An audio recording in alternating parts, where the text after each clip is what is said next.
Víťaza amerických prezidentských volieb už poznáme, ale keďže ide o októbrové udalosti, sústredím sa na predvolebnú kampaň. Televízne debaty ponúkali americkým voličom ilúziu dvoch rozdielnych kandidátov, demokrata a republikána, kvázi ľavicu a kvázi pravicu. Presviečali mediálne masírované stádo o svojich rozdielnych pohľadoch na dane, rozpočet, deficit, zdravotnú reformu či zahraničnú politiku. Bolo to len a len divadielko, aby sa zachovalo akési zdanie pseudodemokracie a možného výberu z alternatív.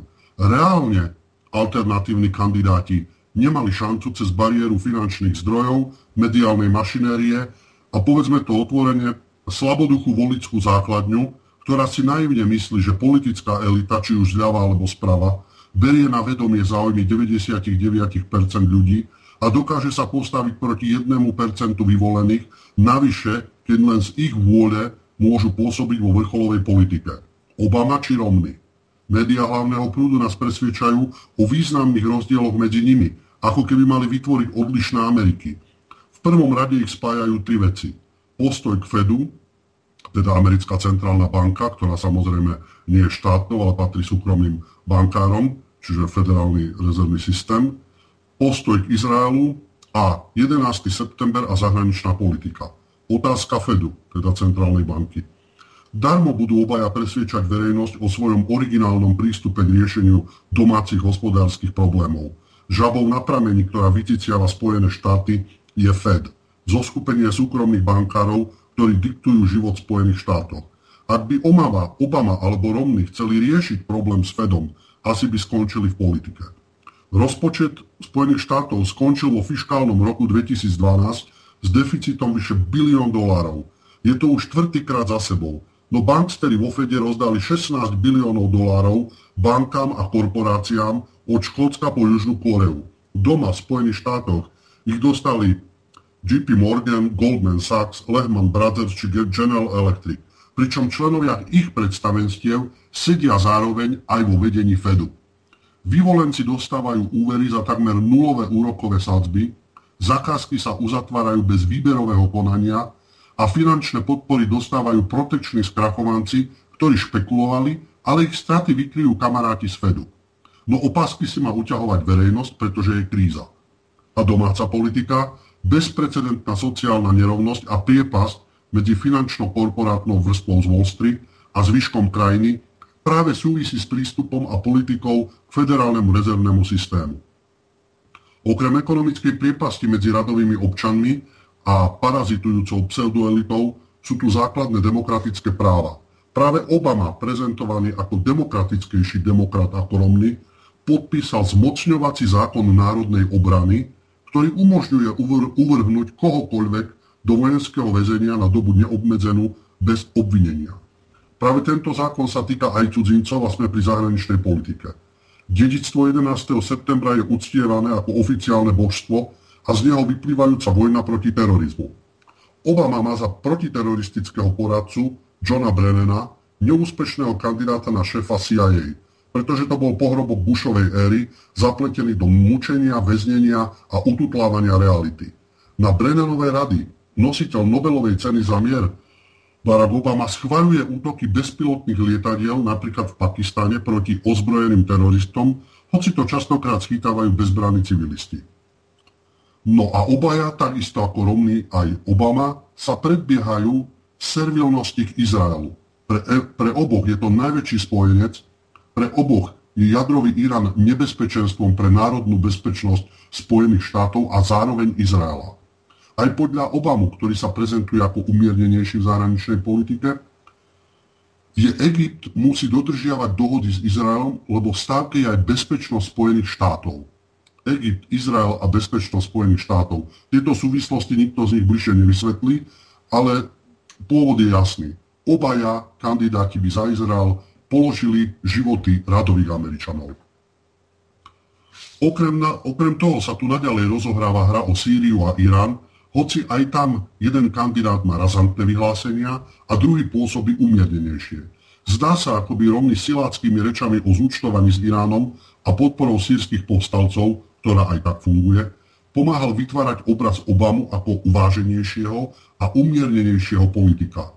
No jeden aj druhý nespochybňujú koncepcie nového amerického storočia či Veľkého Blízkeho východu, teda projekty neokonzervatívcov ešte z čias oboch Bushovcov, staršieho a juniora.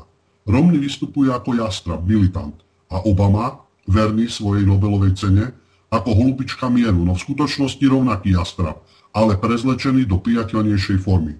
Za všetko hovoria fakty. Či už bol v Spojených štátoch pri moci demokrat alebo republikán. Demokratická Amerika prekonala nacistické Nemecko pri porovnaní so situáciou vo svete v rokoch 1938 a 1939. Takto to konštatuje napríklad ruský server KMRU a tu sú fakty. USA a NATO spáchali dvakrát agresiu proti bývalej Juhoslávii. Napadli Irak, vtrhli do Afganistanu, vyprovokovali vojnu Gruzínska proti Rusku, agresiu v Líbii, rozputavajú občiansku vojnu v Sýrii, hrozia vojnou Iránu, popri tom zvrhli vlády tzv. Farebnými revolúciami či arabským jarom. Spojené štáty tak uskutočnili 3-krát viac aktov agresie a 6-krát viac vojenských akcií ako Hitler v predvojnovom období. Takže je dôležité, kto vládne v Bielom dome? Jastrab či preoblečený jastrab za mierové neviniatko? A keď sme pri mieri, tak novým nositeľom Nobelovej ceny za mier je Európska únia. Za šírenie mieru a demokracie, za úlohu pri zjednocovaní kontinentu a stabilizáciu komunistických krajín po roku 1989. No teraz sa to skutočne maximálne hodí. Za mier a demokraciu. V dnešnej Európe je z vojenského hľadiska mier, ale zúria sociálne nepokoje, podnecovanie celospoločenskej nespokojnosti, škrty, obmedzovanie výdavkov v zdravotníctve, školstve, sociálnych programov a vysoká nezamestnanosť. Priam ideálna pôda na mierové spolunažívanie. Demokracia je, že za špekulácie bank, prehmaty politikov a experimenty bruselskej centrály platí verejnosť. Svojou ekonomickou existenciou tlačenou na minimum. Až k samovraždám a pobytu na ulici, k bezdomovectvu. Za zjednocovanie kontinentu. Ešte nikdy nebol tak rozdelený kontinent na juh a sever. Hanlivý názov PIX, svine, sa týka Portugalska, Talianska, Grécka a Španielska. To je prístup v rámci Európy k inej časti Európy. Merkelovu v Grécku prezentujú s hákovým krížom ako SSáčku. Ožívajú reminiscencie na druhú svetovú vojnu. Ventiluje sa nenávisť k Európskej centrálnej banke a Európskej komisii. Tomu sa hovorí zjednocovanie kontinentu? Vlády škrtajú podľa pokynov Európskej centrálnej banky a Európskej komisie, ale 99% verejnosti už melie z posledného. A pokiaľ ide o stabilizáciu komunistických krajín, nazvime to pravým menom, pohltenie ich trhu, ich výroby domácej a ekonomický a politický diktát ovládania strednej a východnej Európy z Bruselu. Ako kedysi povedal americký prezident John F. Kennedy, ja som Berlínčan v podmienkach studenej vojny. Tak v podmienkach eurokrízy my všetci sme Gréci. Pretože systém funguje tak, ako ho opísal grécky novinár Vaxevanis, ktorého chceli odsúdiť za Lagardeovej zoznam. Teda zoznam 2000 Grékov, medzi nimi ministri, politici, aj súčasní, aj bývalí, dokonca poradca premiéra. Pričom celá krajina sa zvíja v bolestiach, ale malá skupinka ľudí profituje aj predtým, aj teraz. Daňové úniky, ktoré kryjú aj vládne miesta. A tento zoznam podozrivých sa strátil na ministerstve financií. Potom sa znovu našiel, no jednoducho bohatí a mocní sú chránení ako pijavice vyciciavajúce celé obyvateľstvo a parazitujú na jeho úkor a odopierajú mu dôstojnú existenciu. Vaxevanis skonštatoval, že v Grécku, ale neplatí to zrejme len pre Grécko, môžeme ísť aj do iných krajín európskych, je uzavretý mocenský systém ovládaný politickou elitou, podnikateľmi a novinármi, ktorí obhajujú existujúci systém. Viaceré grécke médiá totiž ignorovali zoznam celospoločenských parazitov, schovaných za politiku, peniaze a moc. Bruselskí europropagandisti nás krmia krízou, že Európa platí za doterajšie prejedanie sa a míňanie nad pomery. Kto sa prejedal a míňal? Napríklad väčšina obyvateľstva v strednej a východnej Európe? Alebo len a len zbohatlická vrstva špekulantov? A riešenie? Podľa Európskej komisie neustále škrty. Pričom chyba bola hneď na začiatku. Európska menová únia, ktorú spustili v roku 1999, nemohla fungovať pri tak rozdielnych ekonomikách a pri vytvorení akejsi jednotnej meny. Jej súčasný dopad sa dal predpokladať, ale poslúžila na zruinovanie národných ekonomik a teraz načasované uvalenie diktátu Európskej centrálnej banky a odkázanosť krajín na Európsky stabilizačný mechanizmus a jeho pôžičky. Pričom Nemecko, ako je jeho hlavný prispievateľ, má právo zablokovať rozhodnutia. Už aj v Medzinárodnom menovom fonde, ktorý určite nie je filantropickým spolkom, uvádzajú v štúdii, aby kríza skončila, treba oživiť dopyt a pracovné miesta. Len potom môže nastať rast. Úplne jednoduché. Ale vysoké tempo znižovania štátnych dlhov, to sú tie podmienky na neustále škrty verejných výdavkov, naraz vo viacerých krajinách má zlý dopad na hospodárske oživenie. Dopyt sa znižuje a nie zvyšuje. Je to zámer, aby kríza trvala tak dlho, aby sa naplnili politické ciele nového svetového poriadku, ako to zdôrazňujú pohlavári z Bruselu, na realizáciu jednej vlády, jednej banky, jednej armády. No to si zaslúži Nobelovú cenu, ale za prefíkanosť a manipuláciu. Dôkazom doterajšieho mierového úsilia Európskej únie, ktorej členské krajiny v rámci NATO a amerických aktivít riešili Balkán, je aj dnešná politika vo vzťahu k Srbsku a Bosne. Clintonová a Ashtonová ako dve sestry, čiže šéfka americkej diplomacie a šéfka európskej diplomacie, prišli s akýmisi mierovými ratolestiami do Bosny a Kosova. Podľa Clintonovej sú hranice Kosova nemeniteľné a musia zostať také, aké sú. Hlavná vec, že boli zmeniteľné po bombardovaní NATO a nové povojnové usporiadanie si aliancia za porušovania medzinárodného práva vybombardovala aj s podporou teroristickej organizácie UČK. Kosovo uznáva 93 zo 192 členských štátov OSN. Pričom politická a justičná misia Európskej únie EULEX, ktorá už investovala 680 miliónov eur do Kosova, konštatuje neúspech s tým, že kriminalitu nemožno dostať pod kontrolu a úroveň organizovaného zločinu zostáva vysoká. Nečudo. V mafiánskom štáte, vybudovanom na štruktúrach teroristickej organizácie UČK, Kosovskej oslobodzovacej armády, ktorú potom podporovali Spojené štáty a stiahli zo zoznamu, dnes pôsobia v armáde a v polícii. A to Hillary Clintonová poučuje Srbsko, ako má normalizovať vzťahy s Kosovom. Ashtonová ich láka na členstvo v Európskej únii, ale tiež len pri poslušnosti vo vzťahoch s Kosovom. Do Belehradu odkazujú, že radšej sa vzdajú členstva v Európskej únii ako Kosova, a toto bude neustála podmienka Bruselu. V Bosne opäť obe, Clintonová a Ashtonová, naliehajú na usporiadanie pomerov. Viac menej, aby moslimovia mali centrálny štát a bosnianskí Srbi sa podriadili. Obe dámy však pozabudli, kto prispel k etnickým rozporom, ktoré dodnes bránia fungovaniu Bosny. Kto dopravoval mudžahedinov, aby tu bojovali svoj džihad a zabíjali v mene islamskej Bosny. A Srbi majú na to zabudnúť, podriadiť sa. Podobný scenár ruka v ruke západoeurópskych krajín a USA v rámci NATO zorganizovali v Líbii a teraz uplatňujú v Sýrii. Podnecovať skupiny povstalcov, aby rozvrátili krajinu.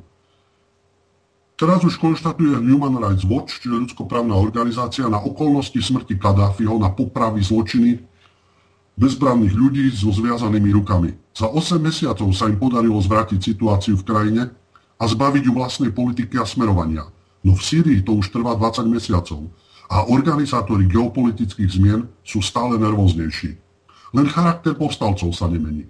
Tak ako v Kosove UČK, tak aj v Sýrii slobodná sýrska armáda nie len popravuje vojakov bez zbraní, ale aj obchoduje s ľudskými orgánmi zabitých alebo unesených obetí. Pekný štart novej spoločnosti, bez tyranov ako Kadáfi či Asad. Demokracia a mier postavené na vraždení, občianskej vojne a obchodovanie s mŕtvým ľudským telom. Tak ako v Kosove nešlo o Albáncov, v Líbii o údajnú Kadáfiho tyraniu, nejde ani v Sýrii o slobodu pre sýrsky ľud zo spárov Asada, ale o geopolitické prekresľovanie mapy a veľkú geopolitickú hru. V mene geopolitickej hry vykonávala svoju diplomatickú činnosť aj Madeleine Albrightová, americká veľvyslankyňa pri OSN a šéfka diplomacie americkej. Dnes Obamová poradkyňa, ktorá v Prahe uvádzala svoju knihu. Hlavnoprúdové propagandistické plátky ako SME a Mladá fronta dnes z nej vyrábali sveticu a nedokázali odhaliť pravú tvár, nechceli odhaliť pravú tvár balkánskej mesiarky, ako ju nazývajú v Srbsku a na Balkáne. Profesorke medzinárodného práva neprekážalo bombardovanie Kosova napriek porušovaniu medzinárodného práva. V propagačnom rozhovore pre spomínané hlasné truby US Impéria sa Albrightová oháňa svojim odmietaním etnických čistiek. No džihad v Bosne jej neprekážal, 98 000 mŕtvych, ani vyháňanie 220 000 Srbov z Chorvátska, ani presadzovanie ekonomického embarga na Irak v 90. rokoch, v dôsledku ktorého zomrelo 438 000 ľudí pre nedostatok potravín a liekov, väčšinou detí. Trápilo ju však Kosovo a Albánci, či moslimovia v Bosne. Samozrejme palestínsky moslimovia, teda palestínčania v Izraeli, tí ju netrápia. Tá mimoriadna precitlivosť v Kosove sa balkánskej mesiarke pekne oplatila. Spolu s bratom prvého protektora okupovaného Kosova Kušnera založili telekomunikačnú spoločnosť IPCO. Bývalí príslušníci UČK, Kosovskej oslobodovacej armády, odstránili konkurentov pri jej založení a druhýkrát už v radoch polície pri jej predaji. A nezišná Madlenka tak získala $200 miliónov za predaj tejto spoločnosti. Jej spoločnosť Albright Group z toho dostala 5%, čiže $10 miliónov. Cena za medzinárodné právo a etnické čistky Srbov? Takáto poradkyňa môže skutočne výrazne pomáhať nositeľovi Nobelovej ceny mieru, prezidentovi Obamovi.